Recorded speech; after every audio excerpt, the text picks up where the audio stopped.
çözüm sürecinde önemli bir aşamaya gelmiş bulunuyoruz. DEM Parti grup toplantısında konuşsun.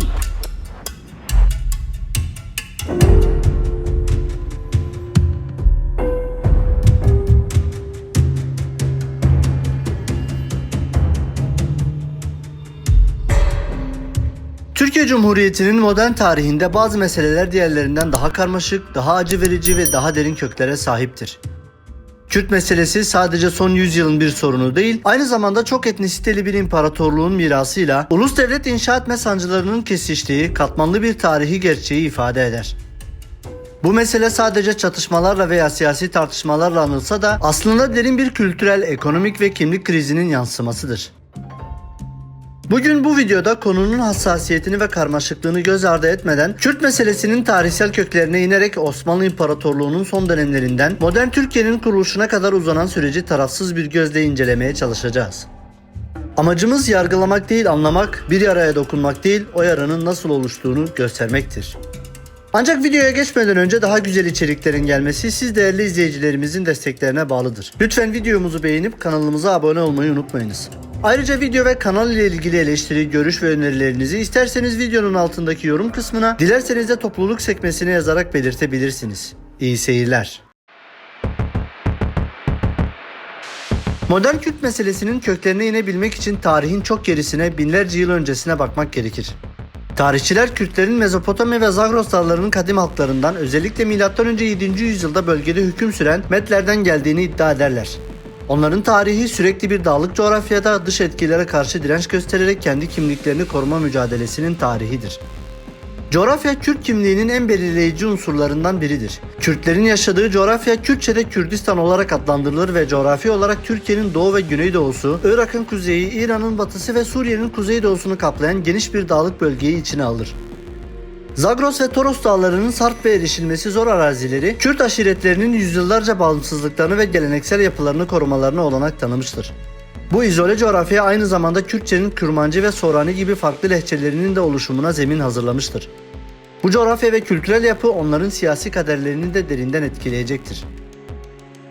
Modern Kürt meselesinin kökleri bir ulus devletten ziyade tebaasının çoklu kimliklerden oluştuğu Osmanlı İmparatorluğu'nun son dönemlerine kadar uzanır. Osmanlı yönetimi altında Kürtler ağırlıklı olarak Mezopotamya'nın kuzeyi ve Anadolu'nun doğusunda yaşayan yarı özerk statüdeki aşiretler olarak varlıklarını sürdürdüler. Merkezi otorite aşiretlerin iç işleyişine ve bölgelerindeki sosyoekonomik yapıya genellikle müdahale etmezdi. Kürt beyleri ve aşiret reisleri bölgelerinde bir nevi yerel yönetici gibi hareket eder, karşılığında ise devlete sadakatlerini sunarlardı. Bu ilişki uzun yıllar boyunca devam eden bir denge üzerine kuruluydu. Ancak 19. yüzyılın sonlarına doğru bu denge bozulmaya başladı. İmparatorluğun dağılma sürecine girmesi ve Rusya'nın Kafkaslardan Anadolu'ya yayılması merkezi yönetimi yeni arayışlara itti. Sultan II. Abdülhamit'in emriyle kurulan Hamidi alayları bu arayışın bir sonucuydu. Rusya ve Kafkaslardan Anadolu'ya inen Ermeni milliyetçi hareketlere karşı oluşturulan bu askeri birlikler büyük ölçüde Kürt aşiretlerinden devşirilmişti. Bu durum hem merkezi otoritenin Kürt aşiretlerini silahlandırarak onlara güç verdiğini gösteriyor, hem de bölgedeki Kürt-Ermeni ilişkilerinde gerilimi tırmandırıyordu. Bu strateji imparatorluğun iç çatışmalarını daha da karmaşık hale getirecekti. Birinci Dünya Savaşı ve ardından gelen milli mücadele döneminde ise tablo tamamen değişti. Türk ve Kürt halkı yabancı işgal güçlerine karşı ortak bir düşmana karşı omuz omuza mücadele etti. Mustafa Kemal Atatürk'ün bu dönemdeki söylemleri Türk ve Kürt halkının kader birliği ve kardeşliği üzerine kuruluydu. Sivas Kongresi'nde ve diğer toplantılarda Kürt temsilcilerle bir araya gelinmiş, yeni kurulacak devletin ortak bir vatan olacağı vurgulanmıştı. Bu yeni bir dönemin başlangıcı için umut veriyordu. Ancak Türkiye Cumhuriyeti'nin 1923'te kurulmasıyla birlikte yeni bir ideoloji doğdu. Çok uluslu Osmanlı modelinin aksine modern Türkiye Cumhuriyeti tek millet, tek dil ve tek kimlik üzerine kurulu bir ulus devlet olma yolunu seçti. Cumhuriyet, tüm vatandaşlarını etnik kökenleri ne olursa olsun Türk kimliği altında birleştirmeyi hedefliyordu. Bu politika doğal olarak Kürt aşiretlerinin geleneksel yapılarıyla ve kimlikleriyle bir çatışma yarattı. Eski beylik ve aşiret düzenlerinin tasfiyesi ve Kürt dilinin ve kültürünün kamusal alanda kısıtlanması, yerel ayaklanmalara ve derin bir kimlik krizine zemin hazırlıyordu. Türkiye Cumhuriyeti'nin kuruluşundan sonra yeni rejimin uygulamaya koyduğu ulus devlet politikaları, geleneksel aşiret yapıları ve dini kimliklerle kaçınılmaz bir çatışma yarattı. Eski düzenin aktörleri olan Kürt aşiret beyleri ve dini liderler Cumhuriyet'in merkeziyetçi ve laik uygulamalarına karşı direnişe geçti. Bu direniş modern Türkiye'nin en büyük iç meselesi olan Kürt sorununu görünür hale getiren bir dizi ayaklanmaya dönüştü. Bu isyanların en büyüğü ve sembolik olanı 1925 yılında patlak veren Şeyh Said isyanıydı. Hem dini hem de milliyetçi sahipleri barındıran bu isyan, Nakşibendi tarikatına mensup bir şeyh olan Şeyh Said tarafından Cumhuriyet'in laiklik ve merkeziyetçilik politikalarına karşı bir tepki olarak başlatıldı. İsyan kısa sürede Diyarbakır'dan başlayarak geniş bir bölgeye yayılıyordu. Cumhuriyet hükümeti isyanın büyüklüğü karşısında hızla harekete geçerek önce Takrir-i Sükun Kanunu'nu çıkardı ve istiklal mahkemelerini de yeniden kurdu. Bu kanun hükümete olağanüstü yetkiler tanıyor, isyanın ve rejime karşı her türlü muhalefetin sert bir şekilde bastırılmasının önünü açıyordu. Şeyh Said ve isyanın diğer liderleri yakalanarak idam edildi. Bu isyan Cumhuriyet'in otoritesini sorgulayan ilk ciddi meydan okumaydı. Şeyh Said isyanının bastırılmasından sonra bile bölgedeki huzursuzluk devam etti. 1926 yılında başlayan ve 1930'a kadar süren Ağrı isyanı, dağlık ve sarp coğrafyanın da etkisiyle uzun süren bir iç direnişe dönüştü. Türkiye Cumhuriyeti bu isyanı da büyük askeri operasyonlarla bastırdı. Bu dönemin en tartışmalı olaylardan biri de 1937-1938 yıllarında yaşanan Dersim olayıydı. Cumhuriyetin otoritesini tanımayan Dersim'deki Alevi Kürt aşiretlerine yönelik gerçekleştirilen bu operasyon, bölgenin isyanlarına son vermeyi amaçlıyordu. Dönemin yönetimi olayı medeni kanunlara karşı isyan olarak nitelendirilirken, bölge halkı için bu olay ağır bir katliam ve kültürel kırım olarak hafızalara kazındı. Dersim olayı Cumhuriyet tarihinin en tartışmalı ve en travmatik olaylarından biri olarak kaldı. Bu isyanlar ve devletin sert bastırma politikaları Kürt meselesini ilk yıllardan itibaren bir güvenlik sorununa dönüştürdü. Sadece siyasi bir sorun değil, aynı zamanda kültürel bir direnç, bir kimlik bunalımı ve derin bir güvensizlik meselesi haline de geldi. Bu dönemin mirası Kürt toplumunun hafızasında derin izler bıraktı ve ileride yaşanacak çok daha büyük çatışmalara da zemin hazırladı. 1950'ler ve 60'ların başında Türkiye'de tek parti yönetiminin baskıcı ortamı yerini daha demokratik ve çoğulcu bir siyasi hayata bırakıyordu. 1960 askeri darbesi sonrası hazırlanan ve 1961 yılında kabul edilen yeni anayasa, bireysel özgürlükleri ve örgütlenme hakkını genişleterek toplumun her kesiminde bir canlanmaya neden oldu. Bu liberalleşme uzun yıllar boyunca baskı altında tutulan Kürt meselesinin yeniden su yüzüne çıkmasına da olanak tanıdı. Bu dönemde Kürt meselesi artık sadece köylü isyanları ya da aşiret çatışmaları olarak görülmüyordu. Şehirlerde eğitim gören sol ve sosyalist ideolojilerle tanışan yeni bir Kürt aydın kuşağı yetişiyordu. Bu gençler sorunun temelini feodal aşiret yapılarında değil, ulus devletin asimilasyon politikalarında ve bölgenin ekonomik geri kalmışlığında arıyordu. Bu yeni bilinç sorun için siyasi ve toplumsal çözümler talep etmeye başladı. Bu uyanışın en önemli sembollerinden biri 1961 yılında kurulan Türkiye İşçi Partisi oldu. Türk solunun önde gelen partisi olan Türkiye İşçi Partisi, 1965 seçimlerinde parlamentoya girerek Kürt meselesini meclis gündemine taşıdı. Türkiye İşçi Partisi milletvekilleri arasında aynı zamanda bir Kürt aydını ve doktor olan Tarık Ziya İkinci gibi isimler de yer alıyordu. İkinci ve partinin genel başkanı Mehmet Ali Aybar, meclis kürsüsünden açıkça Doğu meselesini dile getirerek bu meseleyi resmi siyasete sokan ilk isimler oldular. Bu, Türkiye Cumhuriyeti tarihinde bir siyasi partinin parlamentoda bu meseleyi resmi olarak konuşması anlamına geliyordu. Ancak bu mesele sadece meclis kürsülerinde kalmadı. Sivil toplumda da büyük bir hareketlilik yaşanıyordu. Gazeteci, yazar ve aydın kimliğiyle tanınan Musa Anter o dönemden itibaren Kürt halkları ve kültürü için yılmadan mücadele eden sembol isimlerden biri haline gelmişti. Anter ve arkadaşları Devrimci Doğu Kültür Odakları gibi yasal dernekleri kurarak Kürt dilinin ve kültürünün kamusal alanda yayılması için çaba gösterdiler. Bu örgütler sadece kültürel faaliyetlerle sınırlı kalmıyor, aynı zamanda bölgenin ekonomik ve sosyal sorunlarını da dile getiriyorlardı. Türkiye'nin önde gelen romancılarından Yaşar Kemal'in eserleri de bu dönemde Anadolu'da yoksulluğu, eşitsizliği ve kimlik sorunlarını cesurca ele alarak okuyucunun bu konulara farkındalığını artırıyordu. Bu siyasi uyanış aynı zamanda güvenlik güçlerinin ve devletin de dikkatini çekiyordu. Kültürel dernekler ve yayın organları kapatılıyor, aktivistler tutuklanıyordu. Bu baskılar sorunun siyasi yollardan çözülemeyeceği fikrini savunan radikal grupların doğuşuna zemin hazırlıyordu.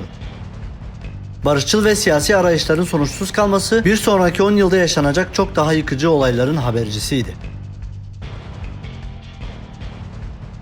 1970'ler Türkiye için sadece bir ekonomik kriz dönemi değil, aynı zamanda toplumsal barışın en fazla tehlikeye girdiği yıllardı. Siyasi kutuplaşma sokağa yansıyor, sol ve sağ görüşlü militan gruplar arasında yaşanan çatışmalar adeta bir iç savaşa dönüşüyordu. Bu kaotik ortam yerleşik siyasi düzenin çürüdüğü algısını güçlendiriyor ve yer altında yeni radikal hareketlerin filizlenmesine olanak tanıyordu. Kürt meselesi de bu kaostan nasibini alıyordu. 1960'ların siyasi hareketliliğinden sonra barışçıl siyasetten umudunu kesen Kürt gençleri farklı ideolojilerle radikalleşiyordu.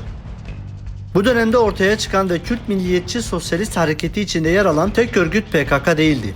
KAVA gibi Marksist-Leninist çizgideki gruplar ve daha ulusalcı bir duruş sergileyen KUK yani Kürdistan Ulusal Kurtuluşçuları gibi örgütler de aktif durumdaydı. Bu gruplar hem kendi aralarında hem de devlet güçleriyle çatışıyor, Kürt siyasi hareketinin ne yöne evrileceği konusunda kıyasıya bir mücadele veriyorlardı.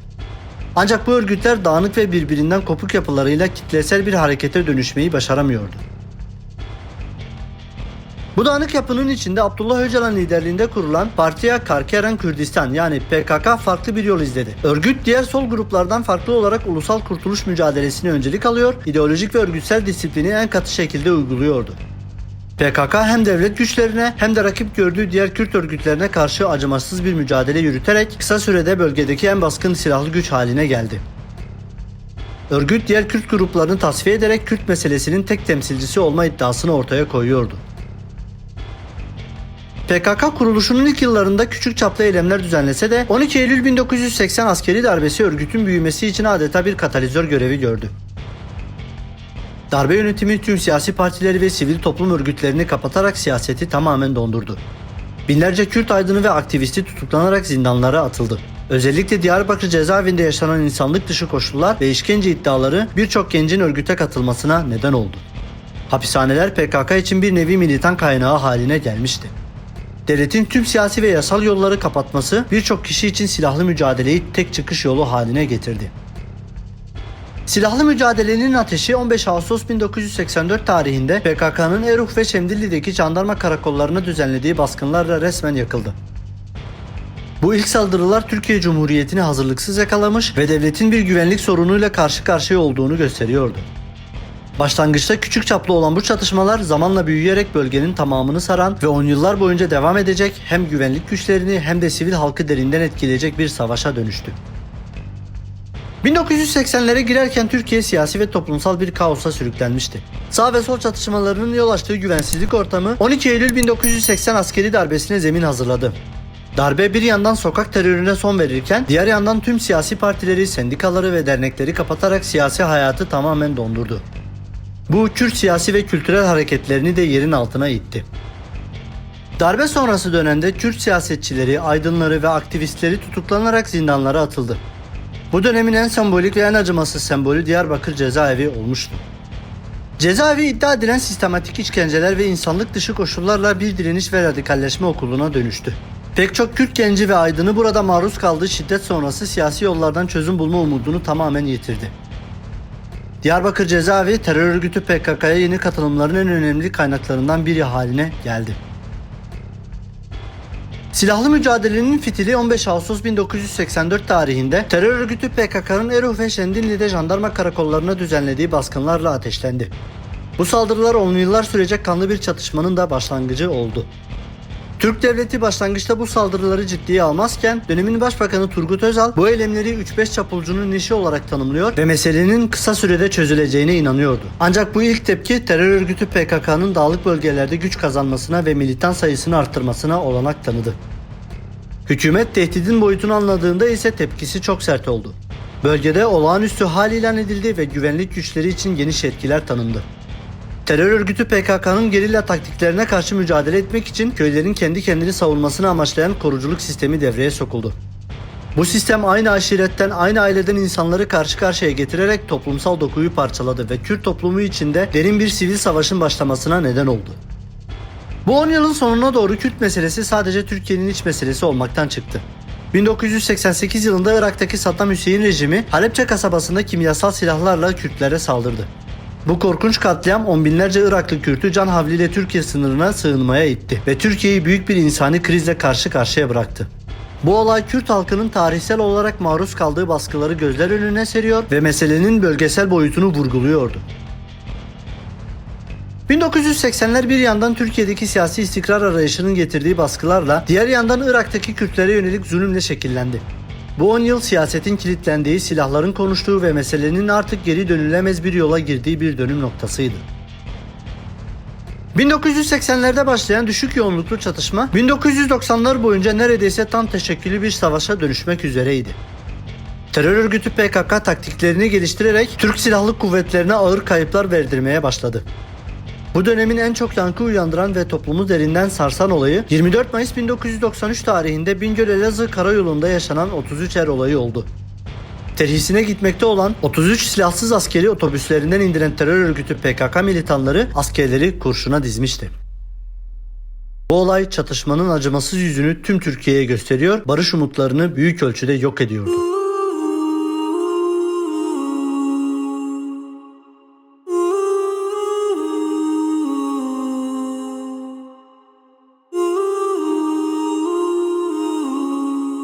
Bu dönemde terör örgütü PKK'nın sivil halka yönelik katliamları da devam ediyordu. 1993 yılındaki Başbağlar katliamı gibi olaylar örgütün sivilleri hedef almaktan çekinmediğini ortaya koyuyor, güvenlik politikalarının daha da sertleşmesine zemin hazırlıyordu. Devlet ise bu duruma karşı devasa askeri operasyonlarla karşılık verdi. Türk Silahlı Kuvvetleri bölgenin engebeli coğrafyasında gerilla taktikleri kullanan terör örgütü PKK'ya karşı geniş çaplı operasyonlar başlattı. Bu operasyonlarda tüm General Osman Pamukoğlu gibi bölgede komutanlık yapmış ve operasyonları yönetmiş önemli isimler ön plana çıktı. Pamukoğlu gibi komutanların liderliğinde yürütülen süpürge harekatı ve benzeri operasyonlar örgütün lojistik ve insan gücü kaynaklarını hedef alarak dağdaki varlığını zayıflatmayı amaçlıyordu. Bu kanlı 10 yılın en belirleyici olaylarından biri 1991'deki Körfez Savaşı'ydı. Amerika Birleşik Devletleri ve müttefik güçler Saddam Hüseyin'in Irak Kürtlerine yönelik baskılarını engellemek için Kuzey Irak'ta uçuşa yasak bölge oluşturdu. Bu bölge Irak Merkezi Otoritesi'nin tamamen çekilmesiyle sonuçlandı ve terör örgütü PKK için hayati bir fırsat yarattı. Örgüt Kuzey Irak'taki dağlık araziyi kendi güvenli üssü haline getirdi. Buradan Türkiye'ye yönelik saldırılarını planlıyor, militanlarını eğitiyor ve lojistik desteğini sağlıyordu. Artık Kürt meselesi sadece Türkiye'nin bir iç sorunu değil, aynı zamanda uluslararası ilişkileri de doğrudan etkileyen bölgesel bir krize dönüşmüştü. 1990'lar güvenlik güçleri ve PKK'nın uyguladığı sert politikaların gölgesinde geçti. Bölgede yaşanan çatışmalar sırasında kimin yaptığı bilinmeyen faili meçhul cinayetler, bölgedeki Kürt aydınlarını, gazetecileri ve iş insanlarını hedef aldı. Öte yandan devletin terör örgütü PKK'nın lojistik ve insan kaynağı ağını kesmek için uyguladığı en önemli politikalarından biri köy boşaltmaları oldu ve yüzlerce köy boşaltıldı. Bunun sonucunda yüzlerce insan batıdaki büyük şehirlere, özellikle İstanbul, İzmir ve Mersin gibi metropollere sığındı. Bu durum Kürt sorununu dağlardan alıp şehirlere taşıdı ve batıdaki Türk toplumunu da bu meselenin sosyal ve kültürel boyutlarıyla yüzleştirdi. 1990'ların sonuna gelindiğinde Türkiye terör örgütü PKK'ya karşı yürüttüğü askeri mücadelede önemli kazanımlar elde etse de çatışmanın yarattığı insani ve ekonomik maliyetin farkına varmıştı. Siyasi ve askeri liderler sorunun sadece askeri yollarla çözülemeyeceğini görmeye başladı. Bu dönemde Türkiye terör örgütü PKK liderlerini barındıran ülkeler üzerindeki diplomatik baskıyı arttırdı. Özellikle Suriye'ye yapılan sert uyarılar terör örgütü PKK lideri Abdullah Öcalan'ın bu ülkeden ayrılmak zorunda kalmasına neden oldu. Türkiye'nin ve uluslararası istihbarat servislerinin ortak operasyonu sonucunda terör örgütü lideri Abdullah Öcalan 15 Şubat 1999 tarihinde Kenya'nın başkenti Nairobi'de yakalanarak Türkiye'ye getirildi. Bu olay Kürt meselesinin tarihinde bir dönüm noktasıydı. Bir örgüt liderinin yakalanmasıyla terör örgütü PKK'nın askeri kanadı şoka uğradı ve liderlerinin çağrısı üzerine tek taraflı ateşkes ilan etmek zorunda kaldı.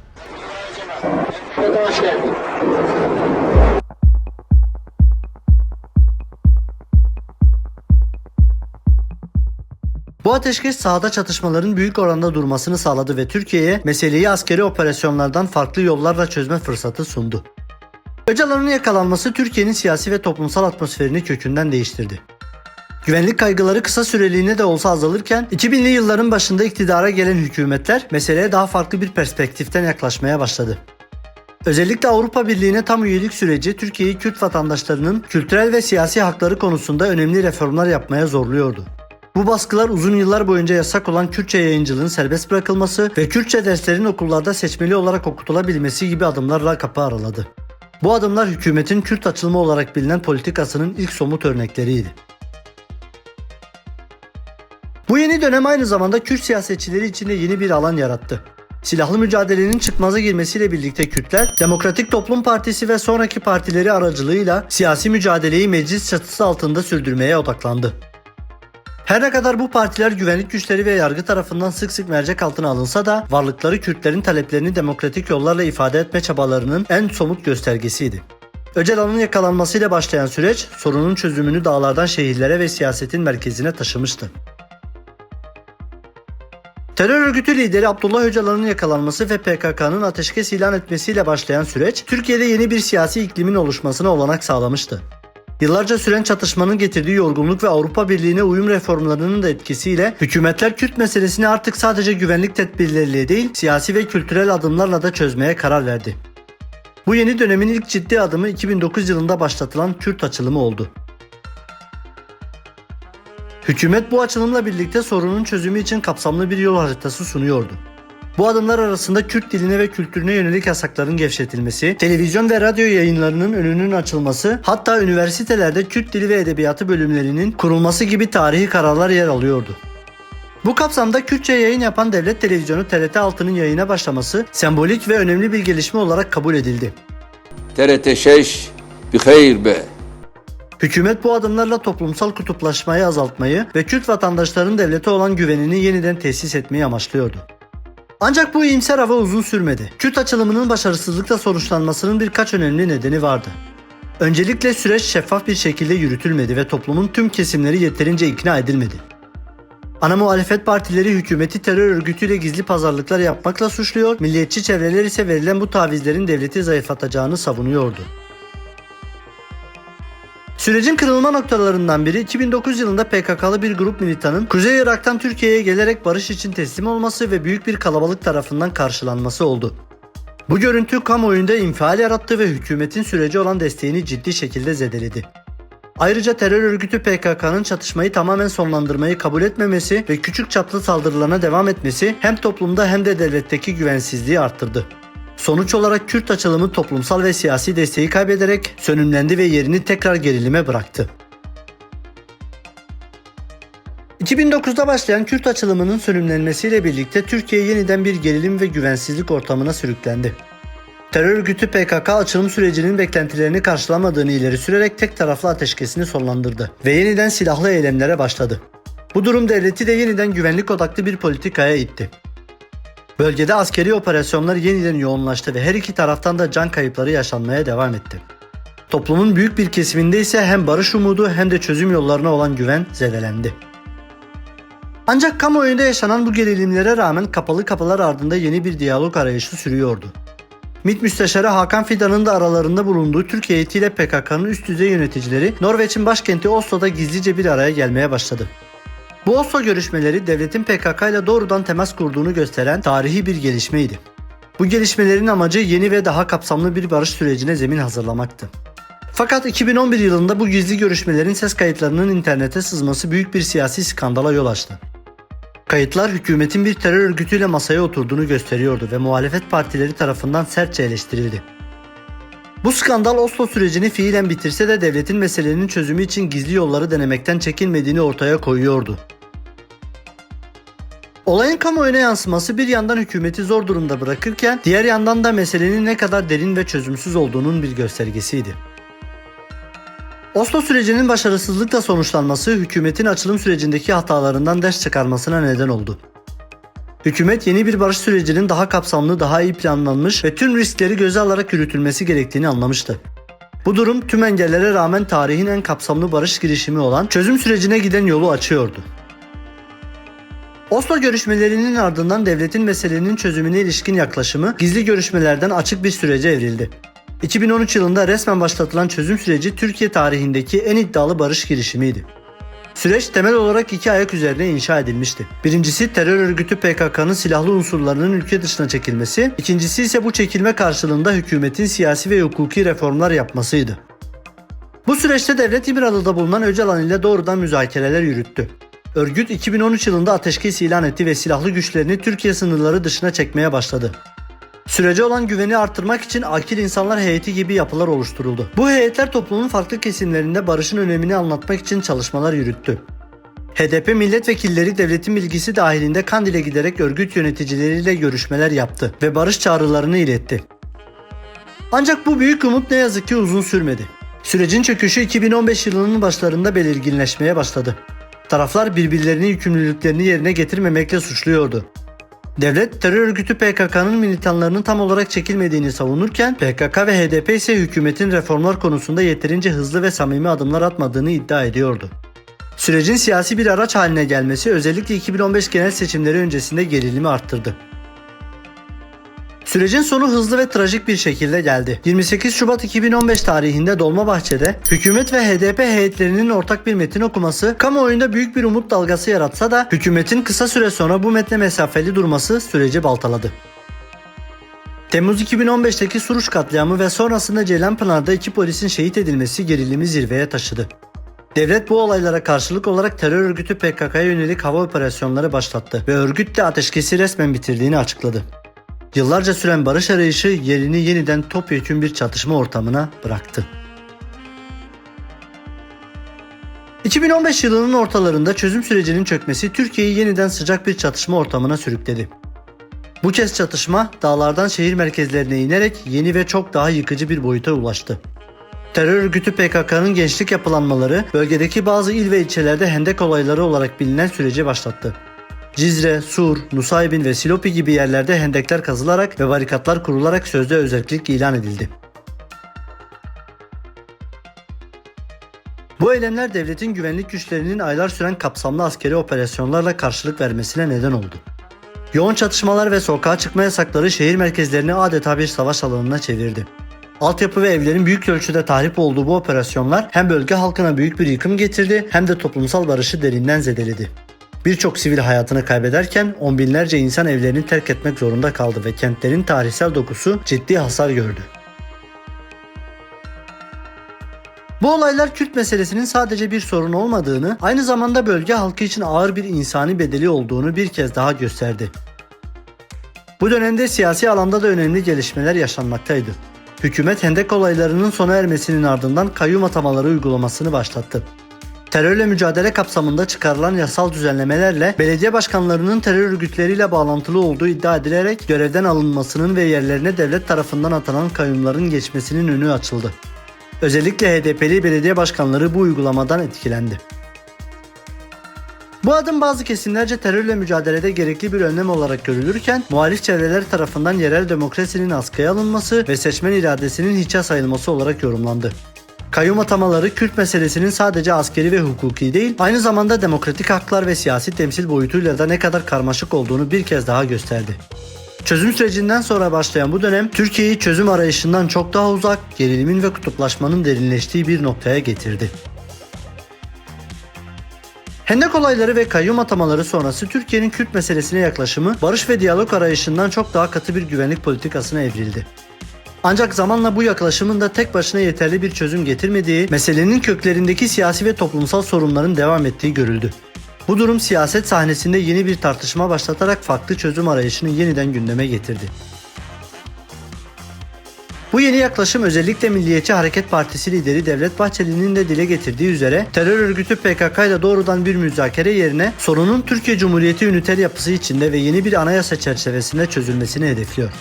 Bu tez güvenlik ve istikrarın öncelik olduğunu, ancak Kürt vatandaşların haklarının da anayasal güvence altına alınabileceği bir yol haritası sunuyor.